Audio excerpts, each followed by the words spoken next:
I'm a high stakes poker pro, and here are 2 tips that will actually improve your play today. I'm dead serious. These are high quality. And these are highly applicable strategies which I have not seen anyone else talk about on YouTube. So let's get into it. Specifically in single race pots, players do not overbet often enough on the flop. Instead, many people c-bet for a small size way too often, which loses EV both in theory and in practice. Overbetting on the flop occurs simply because our strong hands want to get paid. On many flops, like Queen Jack 5 Rainbow played button versus big blind, we'll have many strong hands in our range that simply want to build the pot. Solver uses both sizes often here, and you can see that strong hands like Queen Jack are indifferent between all options. To understand why you should overbet more often, let me explain why the small size is used. Turning our attention over to our overall range composition, you can see that the most common made hands in our range are top, second, and third pairs. The small size is used for all of them, but it is particularly favored by second pairs and also some weaker top pairs. The point in our range where we predominantly bet small is the point where our hand is too weak to bet big, but can still get a tiny bit of value. Looking at our opponent's response versus small bet, you can see that if we bet a hand like Jack 6, we still get called by many weaker pocket pairs and third pairs. But we also make overcards like Ace 8 and Ace 9 offsuit fold. When our bet makes hands with equity fold, you can think of that as a discount on our value bet. If we get enough hands with equity to fold, our hand doesn't need very much equity to bet. And this is like a sliding scale. If our hand makes enough stronger hands fold, then at some point, our hand stops being what we'd call a value bet and turns into a bluff. But let's get back to it. What about Queen Jack? Why is that hand sometimes betting small? Well, there's a clear incentive for second pairs to bet, and at Nash, we can never just bet a capped range without also including some strong hands for that size. But here's where it gets interesting. You can think of the overbet size and the small bet size as 2 forces competing over what our range does. A polarized range naturally wants to bet big, but if we have enough weaker hands that want to bet small, then our range bets small.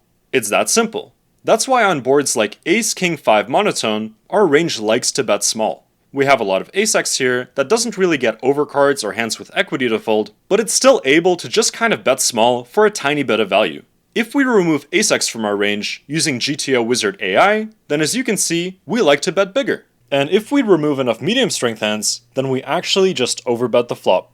And this represents the transition from the small bet force winning at Nash to the overbet force winning here in the node lock sim. So how does this translate to players not overbetting enough? Well, at Nash, we should be overbetting 5 to 6% of the time when c-betting from late positions. But that's if we're using multiple different flop sizes. Most people just use one flop c-bet size, and they use the wrong one.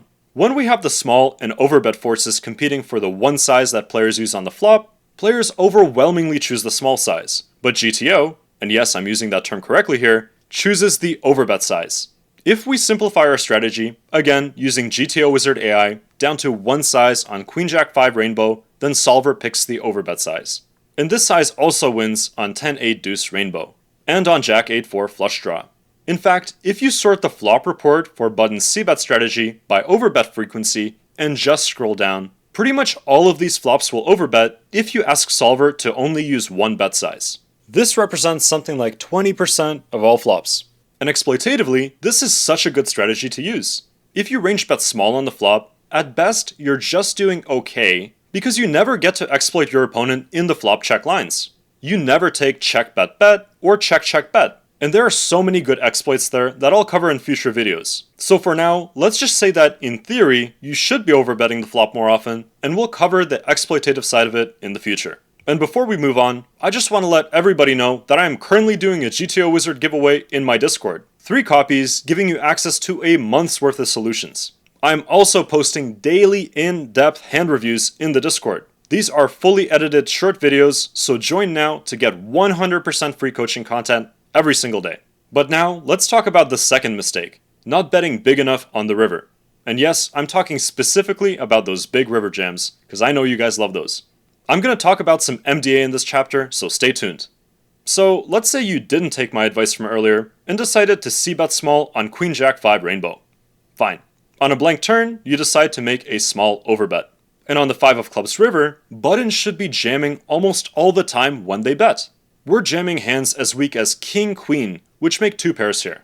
Now of course, some viewers have definitely studied spots like these. But the data shows that even these viewers, through high stakes likely do not understand the extent of just how often this occurs. Flipping through a bunch of different boards, you can see that we should sometimes use this jam size on almost every single texture. At Nash, when we make that third barrel as the single raise pot in position pre-flop raiser, we should be jamming 14% of the time. But at mid and high stakes, regs are only jamming 6% of the time. That is less than half the right amount.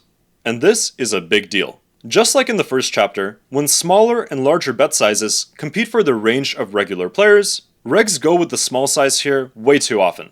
But compared to the first chapter, there's an even bigger case to bet larger on the river. And like always, this is rooted in theory. Let's take a look at that monotone board again. Ace King 5 of spades. Looking at button c-bet frequency, you can see that our strongest hands, flushes, are checking around half the time.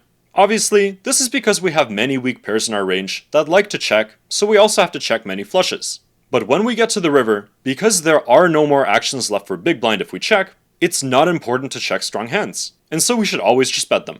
In essence, we are naturally more polarized on the river, playing in position, and so we are further incentivized to bet big. And because we have so many strong hands here, we're able to once again go all in for 4 times the pot, 16% of the time. By not doing this, we are missing out on so much money. Many times, very good players will think something like, oh, if I hold the nut flush here and bet 4 times the pot, my opponent will just always fold. But of course, it doesn't matter. And that's because you are the one who decides if you get paid or not your opponent. I made a whole video about this, and you can click right here for it. But in sum, if you do not get paid here, it is because you are either not bluffing enough or not bluffing big enough. If you don't do these things, then your opponent has a very natural and easy time playing against you. You need to get inside the head of your opponent and make them call when you have a strong hand. I have some very good advice on how to do this exploitatively, so watch that video for it. And if you want to pay less rake, join the sponsor of today's video, Universal Poker. I played poker for over 5 years without a rakeback affiliate. I left thousands of dollars out of my bank account. But then I discovered Universal Poker. If you're an existing or new player to some of the biggest sites in the world, don't put it off. Take 2 minutes to make an account today and use the referral code CHAIPOKER to get access to exclusive deals on the sites you already know and play on. You simply get to keep more money. Link in description. Giant river bets can be scary. It definitely sucks to bet massive, lose a big pot with a bluff, and then check solver to see that our hand, or maybe even our range, should never bet that big. It makes you feel like a donkey, and you just know that your opponent sat there and thought to themselves, what on earth did this guy just do? But we have to ask ourselves, does this fear and the possibility of making massive mistakes every now and then justify us only jamming 6% of the time on the river instead of 14%? And to me, it really doesn't. I would much rather each one of you jam a bit too often on the river and make a few big punts every now and then, instead of missing out on so much value. And my argument becomes even stronger when you consider the fact that most learning comes from making big mistakes and not avoiding them. Think about your career as a poker player. In my own head, I can think of 3 crystal clear mistakes which have caused me to improve more than just 100 random spots of study. And if I think about it more, I'm sure that I can think of dozens more. Don't let passivity bleed into your approach to poker, and remember to bet big. I hope you guys enjoyed the video. Make sure to subscribe and join the Discord for daily free hand reviews. I'll see you guys in the next one.